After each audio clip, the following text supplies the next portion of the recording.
नमस्कार, TV news में आपका स्वागत है। दोबारा सीएम बनते ही योगी ने गरीबों के लिए बड़ा ऐलान किया है। ऐलान ये है कि गरीबों को 3 महीने तक योगी सरकार मुफ्त राशन देगी।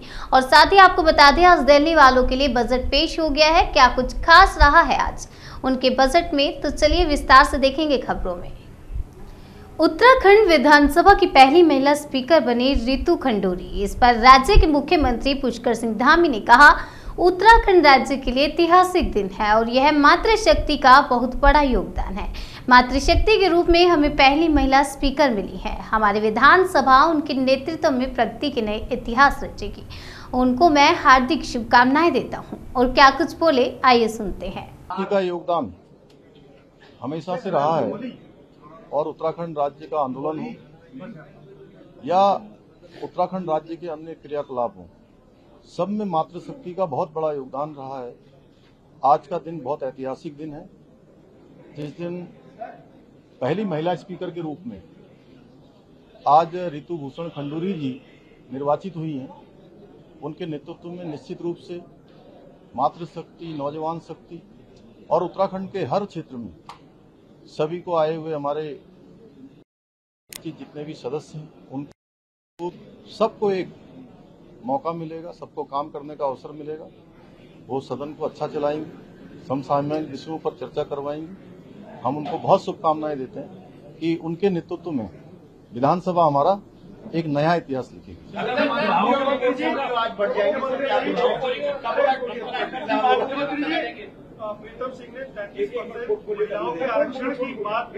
पोर्टफोलियो बहुत जल्दी बढ़ जाएंगे। हमारे राज्य में मातृशक्ति का योगदान हमेशा से रहा है और उत्तराखंड राज्य का आंदोलन हो या उत्तराखंड राज्य के अन्य क्रियाकलाप हो, सब में मातृशक्ति का बहुत बड़ा योगदान रहा है।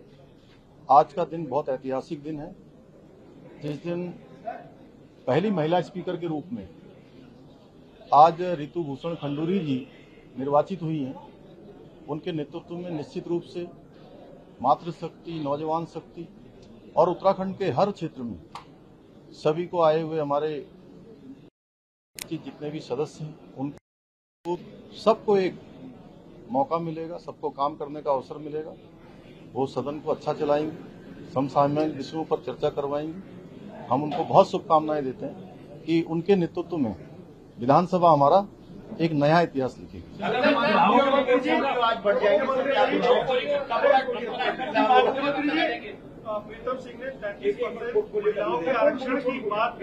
पोर्टफोलियो बहुत जल्दी बढ़ जाएंगे। हमारे राज्य में मातृशक्ति का योगदान हमेशा से रहा है और उत्तराखंड राज्य का आंदोलन हो या उत्तराखंड राज्य के अन्य क्रियाकलाप हो, सब में मातृशक्ति का बहुत बड़ा योगदान रहा है। आज का दिन बहुत ऐतिहासिक दिन है, जिस दिन पहली महिला स्पीकर के रूप में आज रितु भूषण खंडूरी जी निर्वाचित हुई हैं। उनके नेतृत्व में निश्चित रूप से मातृशक्ति, नौजवान शक्ति और उत्तराखंड के हर क्षेत्र में सभी को आए हुए हमारे जितने भी सदस्य हैं, उनको सबको एक मौका मिलेगा, सबको काम करने का अवसर मिलेगा।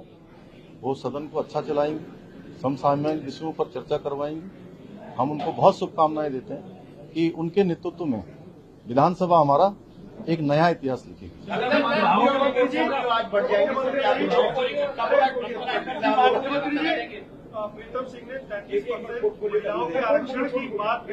पोर्टफोलियो बहुत जल्दी बढ़ जाएंगे। यूं तो बदायूं का ARTO विभाग पहले से ही सुर्खियों में रहा है। दलालों की फौज को कई बार प्रशासन सबक भी सिखा चुका है, लेकिन इस बार दलित महिला से छेड़छाड़ का मामला सामने आया, जो वाकई चौंकाने वाला है। बहरहाल पीड़ित महिला ने कोर्ट से रिपोर्ट दर्ज कराई है। तहसील सहसवान की रहने वाली पूनम मसीह स्कूटी से अपने पिता के साथ कचला से सहसवान जा रही थी। PTO रमेश प्रजापति वाहन चेकिंग कर रहे थे। PTO के कर्मचारियों ने वाहन रोका और ड्राइविंग लाइसेंस एवं स्कूटी के कागज मांगे। पूनम मसीह के पिता ऊंचा सुनते हैं। जवाब ना देने पर PTO के एक कर्मचारी ने पूनम मसीह के पिता को थप्पड़ जड़ दिया। बकौल पूनम उनके मना करने पर भी पीटीओ रमेश प्रजापति ने भी पूनम को गंदी गंदी गालियां दे डाली। यही नहीं, उसे जाति सूचक शब्द भी कह दिए। पूनम ने धारा 156(3)(a) के तहत थाना उझानी में रिपोर्ट दर्ज करा दी है। पुलिस विवेचना कर रही है। पूनम मसीह ने आरोप लगाया है कि मेरे साथ बदतमीजी की गई है, छेड़छाड़ की गई है और साथ ही गंदी गंदी गालियां भी दी गई हैं। उधर पीटीओ रमेश प्रजापति का कहना है कि वाहन चेकिंग के दौरान शिवेतन व पप्पू के दोनों ट्रैक्टरों का चालान किया गया। मैंने कोई बदतमीजी नहीं की। मौके पर मौजूद शिवते हसन ने बताया कि मेरे सामने रमेश प्रजापति ने गंदी गंदी गालियां पूनम मसीह को दी हैं। एसपी सिटी प्रवीण कुमार सिंह ने बताया कि पुलिस विवेचना कर रही है, सीओ उझानी इसकी जांच कर रहे हैं। बताओ, मैंने कुछ दिन कचरा से आप बाइक से आ रहे थे स्कूटी से, तो क्या बात हुई थी आपके साथ? मैं फिर पापा को लेके आ रही थी, घर आ रही थी। तो जब हम कचरा पुल के पास पहुंचे तो वहाँ चेकिंग चल रही थी। हमें रोका गया, हम रुक गए। स्कूटी मैं ड्राइव कर रही थी, मेरे फादर पीछे बैठे हुए थे। तो जब रोका तो मेरे फादर थोड़ा सा ऊंचा सुनते हैं, वो हार्ट के भी पेशेंट हैं, तो उनसे सवाल जवाब करें क्योंकि वो उतर के खड़े हो गए थे, वो उस समय नहीं सुन पाए, तो इन्होंने जो है उनको गाल पे चाटा मार दिया। आपके साथ क्या सलूक किया? जब चाटा मेरे फादर को मारा तो मैंने एकदम से स्कूटी खड़ी करके जब मैं दौड़ के गई, मैंने कहा सर आप इस तरीके से बदतमीजी क्यों कर रहे हैं, क्या करा है? तो उन्होंने तुरंत मेरे को माँ बहन की गालियाँ दी, मेरा नाम पूछा। जब उन्होंने मेरा नाम पूछा तो मैंने उनको अपना नाम बताया। जब मैंने अपना नाम बताया उनको तो उन्होंने तुरंत मेरे सीने पे हाथ मार के धक्का देके ये कहा कि साली भंगी चली जाए यहाँ से, वरना तेरा वो हाल करूँगा जो देख नहीं पाएगी। और कोई गंदी गालियाँ दी उन्होंने? हाँ, माँ बहन की गालियाँ दी, बहुत अपशब्द करे, मतलब वो पागल हो रहे थे। समझ में नहीं आ रहा था कि मतलब मार देंगे, ये कर देंगे, वो कर देंगे। बहुत ज़्यादा बदतमीजी पे उतर आए थे, बहुत ज़्यादा उन्होंने मेरे संग बदतमीजी करी है। आप सैजमान में, आप चेकिंग सैजमान में रहने वाले हैं, आप ट्रैक्टर लेकर के कचरा पुल पर क्रॉस कर रहे थे, तो आगे साहब चेक कर रहे थे, क्या मैटर था? चाहे मेरे ट्रैक्टर भट्टे बैठे मेरे घर के लिए ईंट लेके आ रहे थे। इस ट्रैक्टर में 3-3 हज़ार ईंटें भरी हुई थी। आज तो साहब ने ट्रैक्टर मेरे पकड़े लिए, ड्राइवर ने मुझे फ़ोन करा, मैं अपने घर से लिया, मैं वहाँ कचरे पे पहुँचा। तो आई तो साहब से कि मैंने बात करी, तो ट्रैक्टर साहब को पकड़ रखे कि मेरे ट्रैक्टर है, मेरे घर के लिए जा रहा है। आपका क्या नाम है? मेरा नाम है सिमतन अली। रहने वाले कहाँ के? मैं रहने वाला सैजमान का, रहता बधाइयों। ईंट लेकर आ रहे थे? ईंट लेके आ रहे थे। आपके सामने जो अमुक महिला थी, क्या घटना घटी थी? आपके सामने घटी? सारी घटना होने के बाद में उधर से इनके एक महिला और एक इनके पिताजी स्कूटी पे आ रहे थे, और वो उन्हीं को नहीं, वो तो कई लोगों को पकड़ चुके थे, कई लोगों को छोड़ चुके थे। तो इन महिला के साथ में उनके पिताजी के साथ में बदतमीजी करी उन्होंने। महिला भागती आई है, तो महिला ने कहा कि मेरे पिताजी को क्यों मार रहे हो, क्यों बदतमीजी करो? तो महिला से गंदी गंदी बातें करी, उनके सीने में हाथ मार के उन्हें नीचे गिरा दिया। इस तरीके की बातें, ये सब आपके सामने घटी? ये तो सब मेरे सामने हुआ था। आपका ट्रैक्टर मैं था, मेरे ड्राइवर थे, मेरी लेबर थी और तमाम लोग थे वहाँ पर। आपका ट्रैक्टर सीज कर दिया? मेरा ट्रैक्टर सीज कर दिया। कितने रुपए का फाइन डाला? मेरे ट्रैक्टर का 75,000 रुपये का लगभग का फाइन डाला। सर बताएं कि क्या मामला था ये, मतलब क्या जो मामला घटित हुआ था उसके बारे में क्या जानकारी? हाँ, अभी फ़ोन से पता चला है, अखबार के माध्यम से पता चला है कि मेरे विरुद्ध 156(3) में मुकदमा दर्ज हुआ है और उसमें किसी ने, महिला ने मेरे ऊपर छेड़छाड़ और मारपीट का जो है आरोप लगाया है। और कुल मिला के उस पत्र को पढ़ने से मुझे बस केवल इतना जानकारी है कि 25 फरवरी 2021 को श्री सेप्टेन नामक व्यक्ति के 2 ट्रैक्टरों का चालान कर सीज किया गया था कचला चौकी में, और उसको पप्पू नामक एक व्यक्ति चला रहा था। उस समय श्री सेप्टेन द्वारा वो वाहन छुड़ाने का मुझसे काफ़ी प्रयास किया गया था, लेकिन मैंने वो वाहन उनको नहीं छोड़े थे और कार्रवाई दर्ज करके जुर्माना लगभग 70,000 के करीब जमा हुआ था दोनों वाहनों का, और तब छूटा था। इसके अलावा कोई घटना किसी के साथ मारपीट छेड़छाड़ जब महिला जो आरोप लगा रही है पूनम, क्या वो जान के पिता बता रहे थे, कम ऊंचा सुन रहे थे? नहीं, उन्होंने कहा कि ऐसी किसी व्यक्ति के साथ, किसी भी प्रकार के व्यक्ति के साथ इस प्रकार की मारपीट होती है, ना की जाती है, ना की। क्या इस संबंध और कोई वाहन सीज किया गया? हाँ, उस समय 2 ट्रैक्टर और सीज किए गए हैं। एक ट्रैक्टर सीज किया गया है और अन्य गाड़ियों के चालान किए गए हैं। क्या इनसे कोई संबंध? नहीं, मैं इनको जानता तक नहीं हूँ, ना कोई ऐसे हमारा कोई वास्ता ही नहीं है, दूर दूर तक कोई वास्ता नहीं है।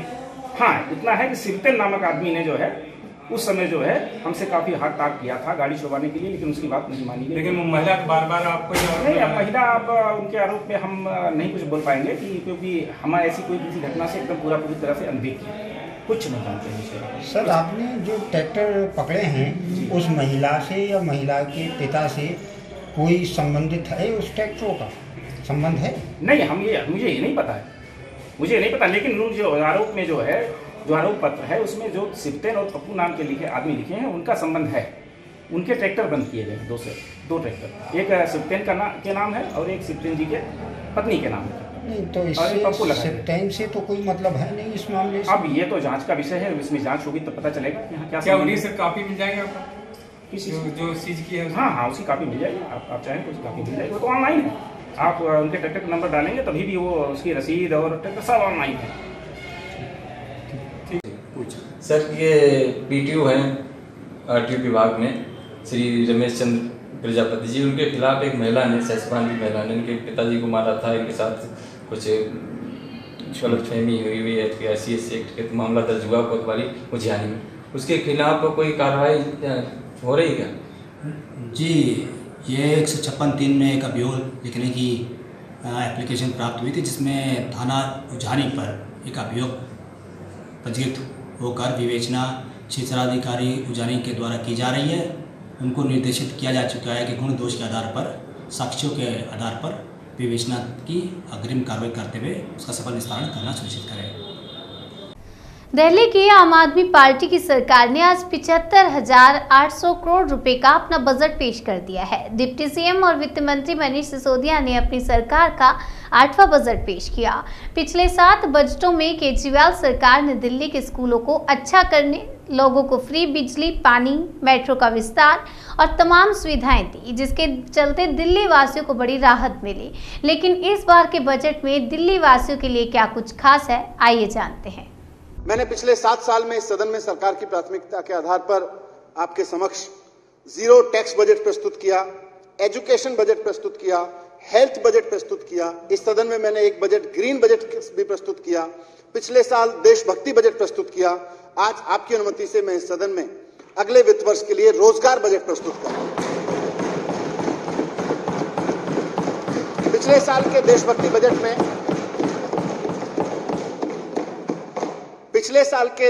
बजट में आजादी के 75वें वर्ष में इस सदन के समक्ष दिल्ली सरकार की ओर से संकल्प प्रस्तुत किया गया था कि हमें दिल्ली की अर्थव्यवस्था को बहुत समझदारी से, बहुत दूरदर्शिता से उस तरफ लेके जाना है कि भारत जब आजादी की 100वीं वर्षगांठ मना रहा हो 2047 में, तो भारत की राजधानी के लोगों की पर कैपिटा इनकम 2047 की, उस वक्त की सिंगापुर की पर कैपिटा इनकम के बराबर होनी चाहिए। ये हमने आजादी के 75वें साल में यहां सपना देखा। इस मुश्किल लेकिन संभव लक्ष्य को हासिल करने के लिए कुछ योजनाएं तो मैंने पिछले बजट में लाया था। 2047 तक दिल्ली वालों की आय को सिंगापुर के वालों की उस वक्त की आय के बराबर ले जाने के लिए सबसे महत्वपूर्ण कदम है कि हमारे अधिक से अधिक दिल्ली वासियों के पास एक सम्मानजनक रोजगार होना चाहिए, उनके पास एक जॉब होना चाहिए। इसलिए इस बजट में और 2047 को देखे गए सपने को पूरा करने के पहले कदम के रूप में मैं इस सदन के समक्ष रोजगार बजट आज प्रस्तुत कर रहा हूं। इसका नाम है रोजगार बजट। इसमें प्रस्तुत योजनाओं के माध्यम से हम न सिर्फ दिल्ली के बाजारों की और व्यापार की रौनक और उसकी गरिमा को लौटा लाएंगे, 21वीं सदी के वर्तमान और भावी व्यापार को भी हम दिल्ली में प्रोत्साहित देंगे। और इन सब प्रयासों से जो मैं इस बजट में रखने जा रहा हूं, इन सब प्रयासों से अगले 5 साल में दिल्ली में कम से कम 20 लाख नई नौकरियां पैदा होंगी। 20 लाख नई नौकरियां पैदा होंगी।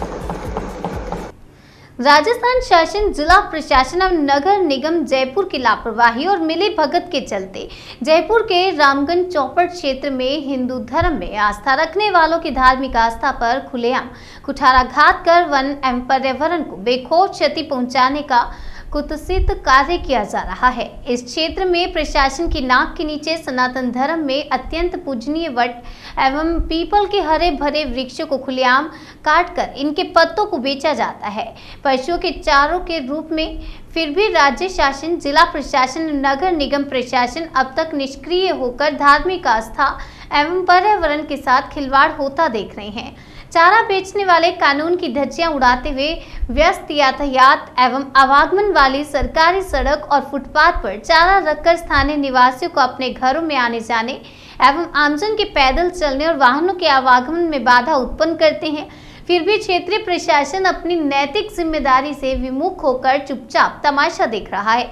चारा बेचने वालों को स्थानीय निवासियों द्वारा घर के बाहर बैठने से मना करने पर और सड़क एवं फुटपाथ पर चारा रखकर अतिक्रमण करने से मना करने, आमजन के सुगम आवागमन में बाधा उत्पन्न होने और यातायात जाम होने की स्थिति के संबंध में शिकायत करने पर चारा बेचने वाले लोग लड़ाई झगड़े पर उतारू हो जाते हैं, झूठे केस में फंसाने की खुलेआम धमकियां देते हैं। स्थानीय निगम प्रशासन को शिकायत करने पर वह अपनी जिम्मेदारी से बचते हुए प्रभावी कार्रवाई करने के बजाय चुपचाप तमाशा देख रहा है। क्या है इस लापरवाही का कारण? कौन है आखिर इसका जिम्मेदार? कब होगा वन एवं पर्यावरण की सुरक्षा के लिए वृक्षों की कटाई एवं इनके पत्तों की बिक्री पर प्रतिबंध लागू? कब होंगे सार्वजनिक आम रास्ते, सड़कें, फुटपाथ अतिक्रमणों से स्थायी रूप से मुक्त? जवाब दो राजस्थान शासन, जिला प्रशासन एवं नगर निगम जयपुर के सम्माननीय मुखियाओं, हम आम जनता को। कब मिलेगी हम आम जनता को आपकी लापरवाहियों से मुक्ति? यूपी में लगातार दूसरी बार मुख्यमंत्री पद की शपथ लेकर कीर्तिमान बनाने वाले योगी आदित्यनाथ ने अपने दूसरे कार्यकाल के पहले दिन कैबिनेट बैठक में बड़ा निर्णय लिया है। कोरोना काल के दौरान शुरू की गई मुफ्त राशन योजना को 3 महीने के लिए और आगे बढ़ा दिया गया। पहले इसे मार्च 2022 तक ही जारी रहना था। मुख्यमंत्री ने मीडिया को संबोधित करते हुए कहा कि देश के 80 करोड़ और प्रदेश के 15 करोड़ गरीबों को इस योजना का लाभ मिल रहा है। हमारी पहली कैबिनेट बैठक में इस योजना को 3 महीने आगे और बढ़ाने का निर्णय लिया गया है। इस योजना के तहत गरीबों को खाद्यान्न के साथ दाल, नमक, चीनी और तेल भी दिया जाएगा। हृदय से स्वागत करता हूं। उत्तर प्रदेश में नवगठित सरकार का मंत्रिमंडल का आज पहला निर्णय है। यह निर्णय उत्तर प्रदेश के 15 करोड़ जनता जनार्दन को समर्पित है। कोरोना कालखंड में आदरणीय प्रधानमंत्री जी ने देश के हर नागरिक के लिए एक संबल प्रदान करते हुए प्रधानमंत्री अन्न योजना प्रारंभ की थी। इस योजना के अंतर्गत देश के 80 करोड़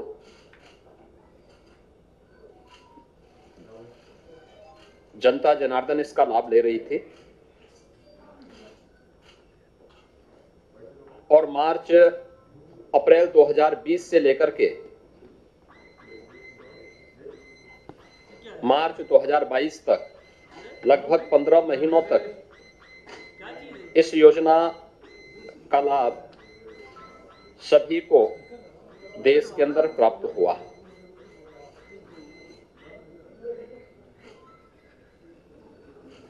उत्तर प्रदेश के अंदर 15 करोड़ लोगों को इसका लाभ प्राप्त होता था। उत्तर प्रदेश सरकार ने भी उत्तर प्रदेश के अंत्योदय के लाभार्थी और पात्र गृहस्थी के 15 करोड़ लाभार्थियों के लिए एक योजना अपनी ओर से प्रारंभ की थी। अप्रैल 2020 में 3 महीनों के लिए उस समय हम लोगों ने इसको लागू किया था और 2021 में पहले 3 माह मई, जून, जुलाई 21 में भी हम लोगों ने 3 माह तक इस योजना को प्रदेश के अंदर राज्य सरकार के स्तर पर प्रारंभ किया था और उसके उपरांत दिसंबर से मार्च तक इन 4 महीनों के लिए राज्य सरकार के स्तर पर फिर से योजना प्रारंभ हुई थी। क्योंकि ये योजना मार्च 2022 तक ही थी, इसलिए इस योजना को, जिसके अंतर्गत उत्तर प्रदेश की 15 करोड़ जनता को, अंत्योदय जो परिवार हैं उनको 35 करोड़ खाद्यान्न और पात्र गृहस्थी के जो परिवार हैं उन्हें पर यूनिट 5 किलो खाद्यान्न प्राप्त होता है। राज्य शासन ने इसके साथ ही प्रत्येक परिवार को 1 किलो दाल, 1 किलो रिफाइंड तेल, 1 किलो आयोडाइज्ड नमक यह भी अतिरिक्त उपलब्ध करवाया था। और इसके साथ ही अंत्योदय परिवारों को 1 किलो चीनी भी राज्य शासन ने अपने स्तर पर प्रदान किया था। यह योजना चूंकि मार्च 2022 तक ही थी, आज मंत्रिमंडल ने निर्णय लिया है कि अगले 3 महीनों के लिए इस योजना को प्रदेश के सभी 15 करोड़ लोगों के लिए फिर से हम लोग लागू करेंगे। और इस योजना को हमारे मंत्रिमंडल ने आज फैसला उत्तर प्रदेश के 15 करोड़ जनता जनार्दन को समर्पित करते हुए कि सरकार, डबल इंजन की सरकार, पहले भी उत्तर प्रदेश की जनता के साथ खड़ी रही। कोरोना जैसी महामारी के दौरान भी उन्हें न केवल फ्री में टेस्ट, फ्री में उपचार, फ्री में वैक्सीन, बल्कि किसी भी महामारी से होने वाले उन दुष्परिणामों से जो भूखमरी के रूप में सदैव आती रही है, उससे बचाने के लिए जो पुख्ता व्यवस्था देश के अंदर है, उसी अनुक्रम में उत्तर प्रदेश में हम इसको लागू किया है। तो ये पहला फैसला आज हमारे मंत्रिमंडल का था। इसको मैंने स्वयं आपके बीच में आकर के आपको सूचना देने का कार्य किया है। इस योजना से 15 करोड़ लोग उत्तर प्रदेश के अंदर लाभान्वित होंगे और उत्तर प्रदेश सरकार इस बारे में पूरी तरह आश्वस्त है कि चूंकि एक पारदर्शी व्यवस्था के अंतर्गत हम लोगों ने तकनीक का भरपूर उपयोग किया है। सभी 80,000 कोटी की दुकान में ई-पॉस मशीन लगी है। हर ई-पॉस मशीन के साथ सैनिटाइजर की सुविधा भी उपलब्ध है। तो पारदर्शी तरीके से ये सुविधा वहां पर हर एक व्यक्ति को प्राप्त होगी। यही मुझे आपको सूचना देनी थी। आइए बढ़ते हैं अगली खबर की ओर। दिल्ली अल्पसंख्यक आयोग के अध्यक्ष जाकिर खान इन दिनों चर्चा में है और उसकी वजह यही है कि वे हर इलाके में जाकर अल्पसंख्यक समाज के लोगों को जागरूक करने का काम कर रहे हैं। कैंडिडेट टाइप इसी जागरूकता कार्यक्रम के तहत दिल्ली अल्पसंख्यक आयोग के अध्यक्ष जाकिर खान पहुंचे साउथ दिल्ली के मदनगीर इलाके की जामा मस्जिद में, जहां उन्होंने लोगों को जागरूक करते हुए कहा कि दिल्ली सरकार आपके लिए लाभकारी योजनाएं चला रही है। सुनवाते हैं आपको क्या कुछ कहा उन्होंने मीडिया से बात करते हुए। सबसे पहले देखिए, ये मदनगीर का इलाका है और मदनगीर के इलाके में बहुत बड़ी तादाद में माइनॉरिटीज़ के लोग रहते हैं और ख़ास तौर पे मुस्लिम यहाँ पे काफ़ी बड़ी तादाद में। और एक मीटिंग का यहाँ पर आयोजन किया गया जिसमें कि जागरूकता कार्यक्रम हमने रखा। यहाँ पे लोगों को हमने बताया विस्तार से किस तरीके से जो छोटी छोटी सी लाभकारी योजना है जो सरकार द्वारा चलाई जा रही, माननीय मुख्यमंत्री श्री अरविंद केजरीवाल चलाई जा रही, उनका लाभ जनता तक कैसे पहुँचे।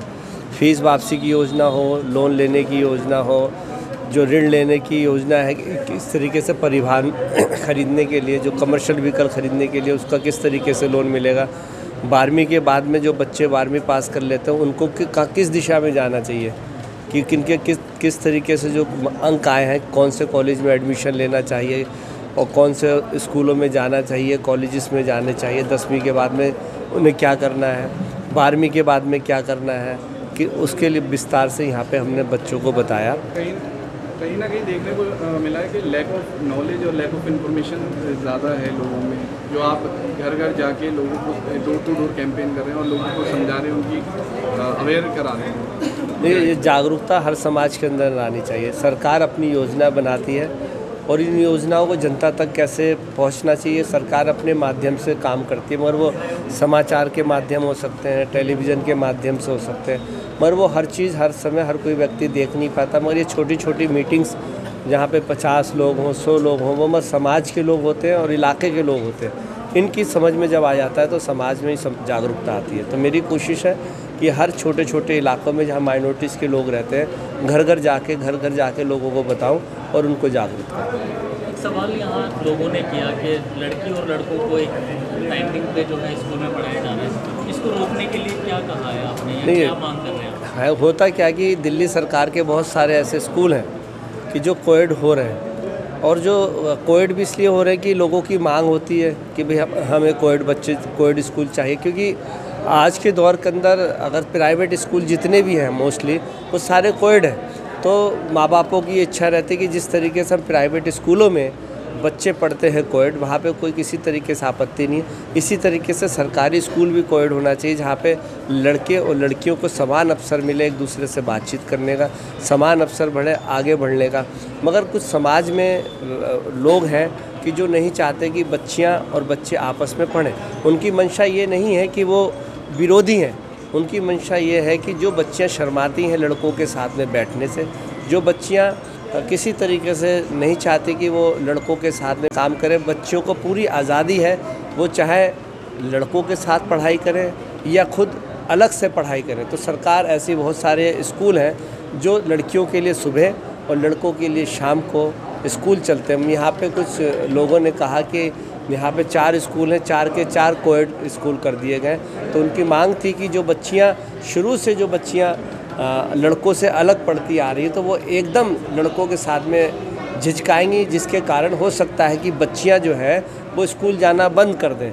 तो हमारा मकसद और सरकार का मकसद है कि कोई भी बच्चा हो चाहे बच्चियाँ वो पढ़ाई से वंचित ना रहें। इनकी मांग है, हम इस बात को सरकार के समक्ष रखेंगे और सरकार उस बात को मानेगी तो बच्चे और बच्चियाँ के जो स्कूल 4 हुए हो सकता है उसमें 3 कोएड कर दें और 1 को जो है उसमें बच्चियों और बच्चों के लिए अलग अलग कर दें। फीस वापसी की भी तारीख बढ़ा दी गई है? हाँ, फीस वापसी के लिए हमने चिट्ठी लिखी और इंशाल्लाह जो है वो माननीय मुख्यमंत्री जी के माध्यम से जो हमारे रेवेन्यू मिनिस्टर श्री कैलाश गहलोत जी, उनको हमने चिट्ठी लिखी और वो हो सकता, हमें पूरा विश्वास है कि वो हमारी बात को मानेंगे और फीस वापसी योजना की जो 31 मार्च की तारीख है वो 2 महीने या 1 महीने के लिए बढ़ जाएगी। सर, एक आखिरी सवाल, जिस तरीके से हिजाब का मामला कर्नाटक में देखने को मिला है, दिल्ली में भी अभी एक मामला उठा, बता रहे हैं कि इस तरीके से टीचर फोर्स कर रहे हैं कि हिजाब पहन के ना आए, तो ऐसे टीचरों पर आप कमीशन की तरफ से कार्रवाई की जाएगी? देखिए, ये सरकार का मुद्दा है, कोर्ट का है और वो स्कूल का मुद्दा होता है कि स्कूल का कोड ड्रेस किस तरीके से उसको शामिल किया जाए। जैसे कि हम देखते हैं कि सिख समुदाय के लोग हैं, उनके बच्चे सर पगड़ी पहन के जाते हैं, उनकी बच्चियां सर पर दुपट्टा रख के जाती हैं। तो मैं समझता हूं कि किसी की जो उनकी जो बच्चियों की जो इच्छाएं हैं उनके साथ में खिलवाड़ ना हो, कि अगर कोई बच्ची दुपट्टा रख के सर पे ड्रेस का जो ड्रेस होती है हमारी, अगर उसी रंग का कोई बच्ची अगर सर पे दुपट्टा रख के जाती है तो मैं समझता हूँ कि स्कूल प्रशासन को उसमें कोई आपत्ति नहीं होनी चाहिए। आइए बढ़ते हैं अगली खबर की ओर। दिल्ली विधानसभा में आज उप मुख्यमंत्री मनीष सिसोदिया ने 2022-23 का बजट पेश किया। इसके बाद दिल्ली के मुख्यमंत्री ने इस पर प्रेस कॉन्फ्रेंस की और मनीष सिसोदिया को ऐसा बजट पेश करने के लिए बधाई दी। केजरीवाल ने यह भी कहा कि ये बजट बेरोजगारी का समाधान है। इससे सच में अगले 5 सालों में 20 लाख नए रोजगारों का सृजन होगा। कुछ कह रहे हैं 1 करोड़ 68 लाख लोग टोटल हैं who are fit to take up jobs. उन 1 करोड़ 68 लाख लोगों में से केवल 1/3 लोग ऐसे हैं जिनके पास आज जॉब्स हैं दिल्ली के अंदर, बाकियों के पास जॉब्स नहीं है। तो ये 33% की जो संख्या है इसे हमें बढ़ा के 45% तक 5 साल में ले जाना है। इसे 12% हमें इंक्रीज़ करना है। 12% इंक्रीज़ करने का मतलब है कि आज 56 लाख लोगों के पास जॉब्स हैं, इसे 76 लाख तक ले जाना है। तो 20 लाख नए जॉब्स हम लोगों को क्रिएट करने हैं। और ये कोई एम्प्टी प्रॉमिस नहीं है, खोखला वादा नहीं है। आज जितने डिटेल में इस बजट के अंदर पूरी रूपरेखा समझाई गई, ये जॉब्स कहाँ से आएंगे, इतनी महीन exercise, micro exercise detailed exercise, practical exercise मुझे नहीं लगता कभी इस तरह की हुई है। जो सेक्टर्स आइडेंटिफाई किए गए रिटेल सेक्टर में, इन सेक्टर्स के अंदर जॉब्स क्रिएट किए जाएंगे। Retail sector, food and beverage sector, logistics and supply chain, travel and tourism, entertainment, construction, real estate, green energy. तो ये 8 सेक्टर्स हैं, 8 क्षेत्र हैं जहाँ पे नए जॉब्स क्रिएट किए जाएंगे और हर एक की बहुत डिटेल्ड प्लानिंग की गई है, हर एक की बहुत डिटेल्ड स्कीम्स बनाई गई हैं। दिल्ली की 5 मार्केट्स आइडेंटिफाई की गई हैं जो कि दिल्ली की फेमस मार्केट्स हैं, ट्रेडिशनल मार्केट्स हैं। इन मार्केट्स को पूरा रिवैम्प किया जाएगा, उनको रिनोवेट किया जाएगा। DV न्यूज़ में आज के लिए फिलहाल इतना ही। तब तक के लिए बने रहिए हमारे साथ और देखते रहिए TB न्यूज़।